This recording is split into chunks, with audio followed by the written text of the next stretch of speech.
Yep, salut à tous. Et ben voilà, donc aujourd'hui encore une fois sur la route.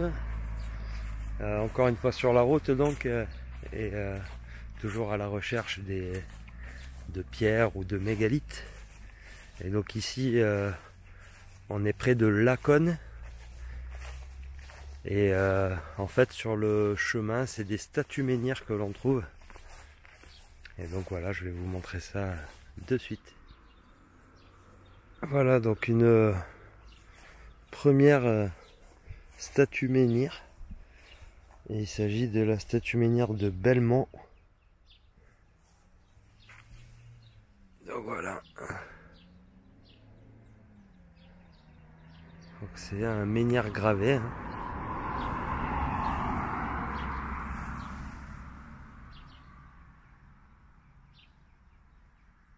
Voilà.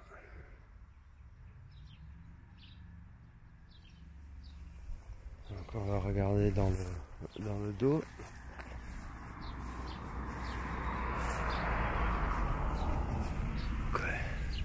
Ouais, donc voilà, il reste pas grand chose là sur le dos.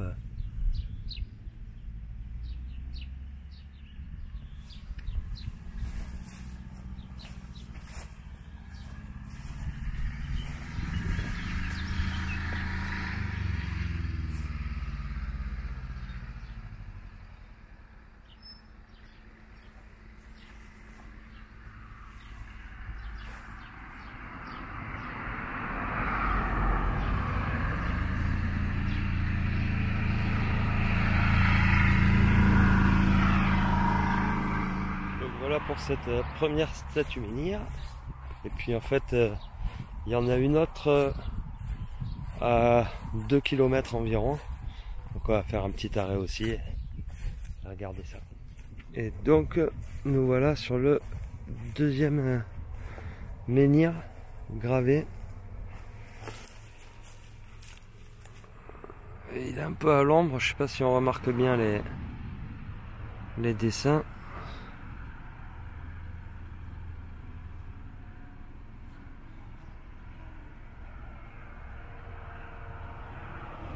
Et voilà, donc l'explication de ce menhir, elle est là. Je vous la lis. Cette statue féminine est sculptée, l'expression des yeux est soulignée par les tatouages du visage et les multiples rangs de colliers. Les seins se situent entre les bras et la ceinture à chevrons. Les disproportions que l'on constate, notamment pour les jambes, pourraient être le résultat de modifications antérieures. Donc voilà, statue menhir de Saint-Julien, découverte avant 1900. Voilà, dans le dos, mais dans le dos on peut voir encore la marque de la ceinture. Et voilà.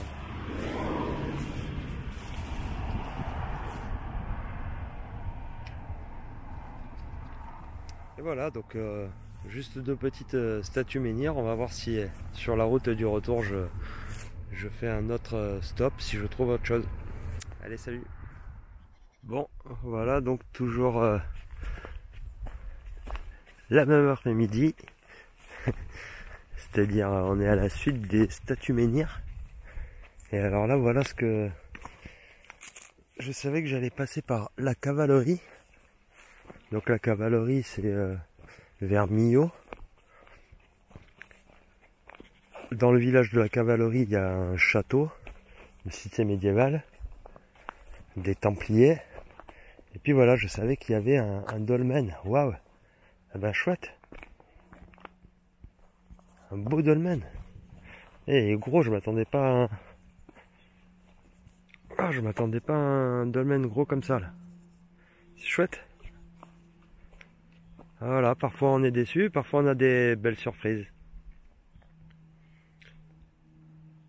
Ah ouais, la table de dessus là, elle est carrément impressionnante. Ah, c'est un beau bloc, hein. Ouais, donc là on voit bien le... Ah, il y a bien 50 cm d'épaisseur. 3,50 m de longueur, je dirais.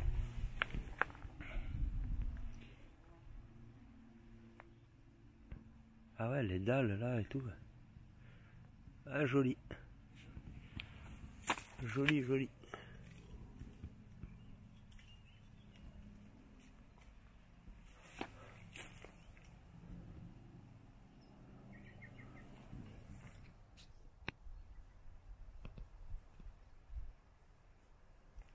Ouais. Ouais, c'est...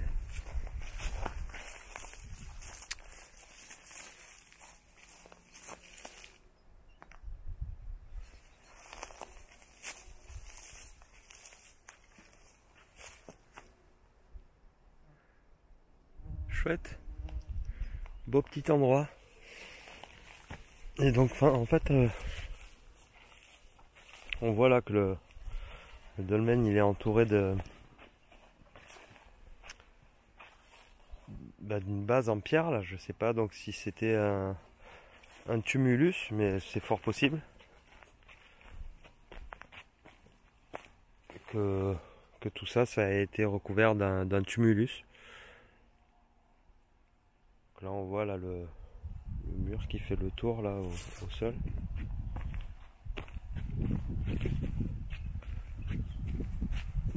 Voilà. Moi je vais essayer de voir si il y a le deuxième dolmen, parce que il y en a un deuxième pas très loin.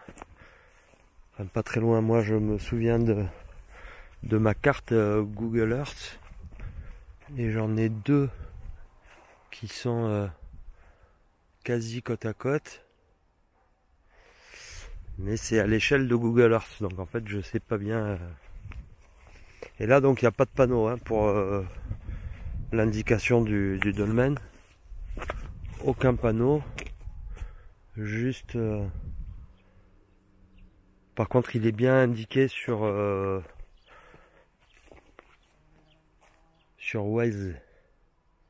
Waze, le système de navigation pour les voitures, le GPS. Bon, bah, je sais pas trop, mais je vais peut-être continuer à marcher un petit peu. De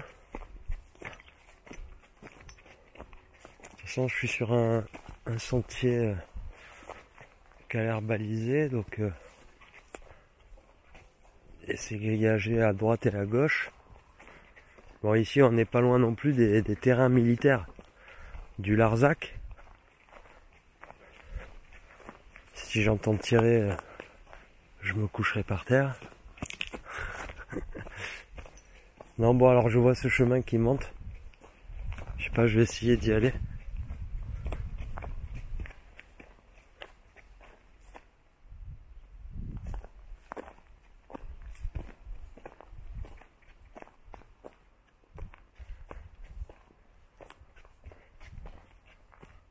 Ouais, je sais pas du tout où je vais. J'en ai plein les pattes. Je suis debout depuis 4h30 du matin. J'ai fait ma journée de travail. Ah là, cette côte, elle m'épuise. Rien que de la voir. Il fait 40 degrés. Donc ouais, c'est assez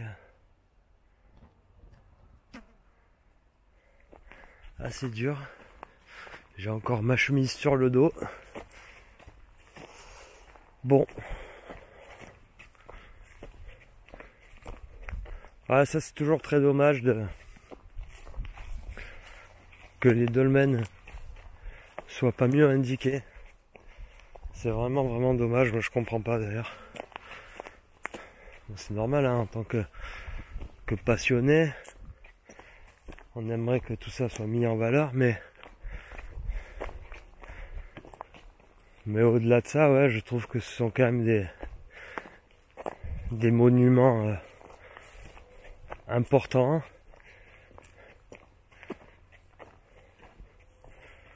Symbole d'une époque passée, mais de notre histoire. Une histoire très mal comprise à mon avis, et donc très mal connue aussi, puisqu'on relève pas mal de mystères dans beaucoup de sujets, et donc tous ces mystères sont la preuve que on ne comprend pas tout, voire même pas grand chose quand on parle de mégalithes, de construction mégalithique.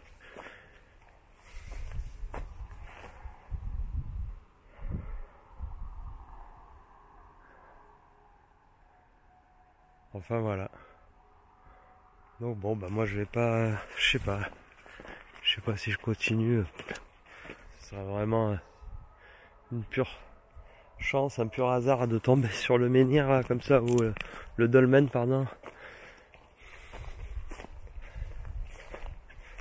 Honnêtement là j'ai laissé ma voiture. Pouf.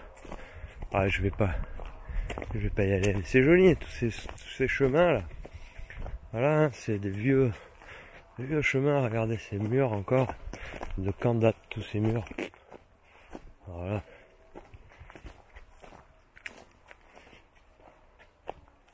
Regardez. Là ça tourne. Ah, ce sont des belles constructions.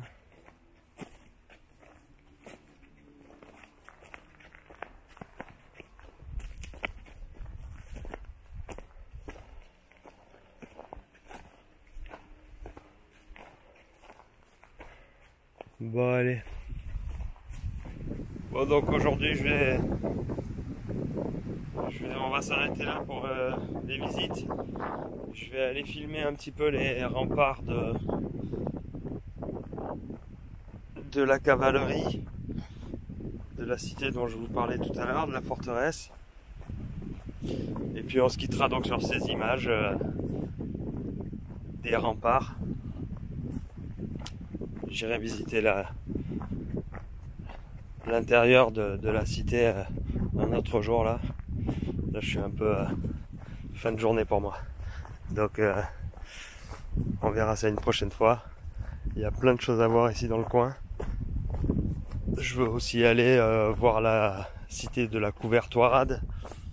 Donc c'est pareil, c'est une cité fortifiée templière, tout près d'ici, c'est à 15 km. Donc voilà, c'est bien accessible hein, par la 75 de Millau. Donc n'hésitez pas à venir vous balader dans le coin. Le Larzac, c'est magnifique. Petit changement de programme en fait, parce que j'ai trouvé un autre dolmen. Donc tout à l'heure c'était, si je me rappelle, le dolmen de la Fabière. Et là en fait il y a le dolmen du Jonquet. Donc c'est toujours sur la commune de la Cavalerie, mais c'est le dolmen du Jonquet. Et je sais pas où il est, donc on va aller le chercher ensemble. Mais j'ai suivi les indications GPS et ça devrait être par là. Donc là il y a une barrière, elle est par terre.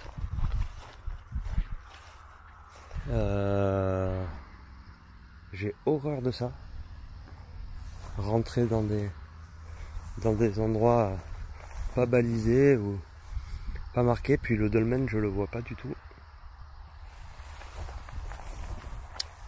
Bon, je vais voir si je le trouve. Bon, ça y est, je le vois. Alors j'avance dans le champ là, il y a des herbes très hautes là. Je vais vous montrer tout ça, mais ça y est, je l'ai trouvé. Et donc ce dolmen, le dolmen du Jonquet, ils disent qu'il est aussi appelé la chambre du géant. Enfin le dolmen du géant. Parce que la légende veut qu'un géant ait été enterré encore une fois sous ce dolmen. Voilà. Donc voilà.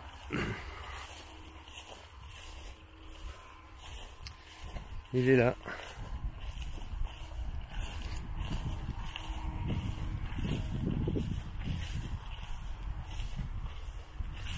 Je vous fais un petit panoramique de petit 360. Voilà. Bon bah là il y a les arbres, on voit pas trop l'horizon. Mais ouais. Il fait beau. Et alors là, ouais, la table a l'air vraiment grosse aussi. Ouais, ça ressemble à celui qu'on vient de voir là-bas. Ouais, c'est à peu près les mêmes dimensions que celui de la Fournière. Waouh.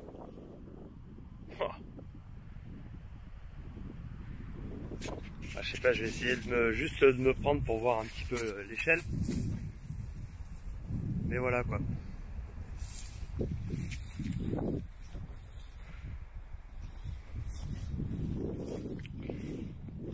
Donc ben, l'échelle, hein, la table, elle est énorme. Ah, elle fait bien 4 mètres. Celle d'avant, j'avais dit 3,50 m. Bon ben là, on est vers les 4 mètres.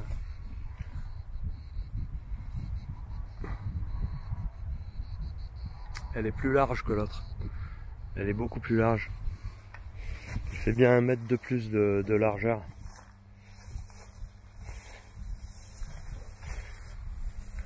Waouh.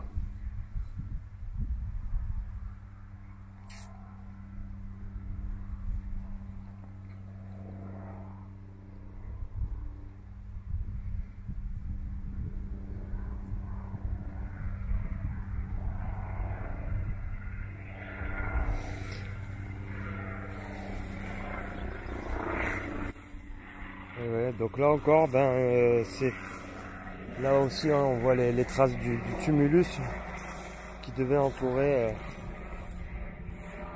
qui devait encercler ce dolmen.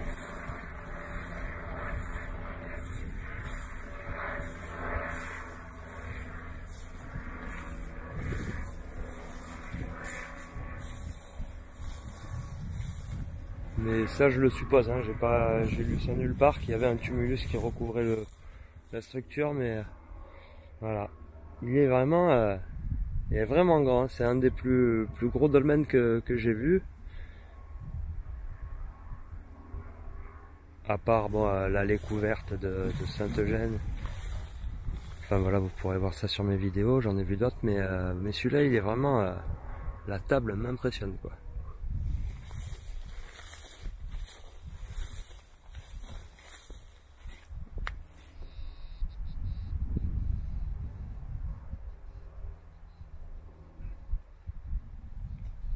Voilà. Bon. Eh ben... Bah ouais, hein. Ça sent la fin de journée et le retour à la maison. Donc je vous dis à très bientôt pour d'autres visites. Salut à tous. Voilà donc les remparts de la cité de la cavalerie. Ouais, c'est quand même une belle bâtisse. Voilà, et puis comme je vous dis, j'irai visiter ça et vous montrer tout ça lors d'une prochaine balade. J'ai quand même, je vois un petit panneau là explicatif, quand même jeter vite fait un œil. Enceinte fortifiée du XVe siècle. L'enceinte quadrangulaire était garnie à chacun de ses angles d'une tour circulaire. Aujourd'hui, il n'en reste que 3 qui ont été abaissées au niveau de la muraille pendant les guerres de religion au XVIe siècle. Donc voilà, on est ici, on a vu ce mur là. Voilà. Bon ben on reviendra. Hein? Allez, à bientôt.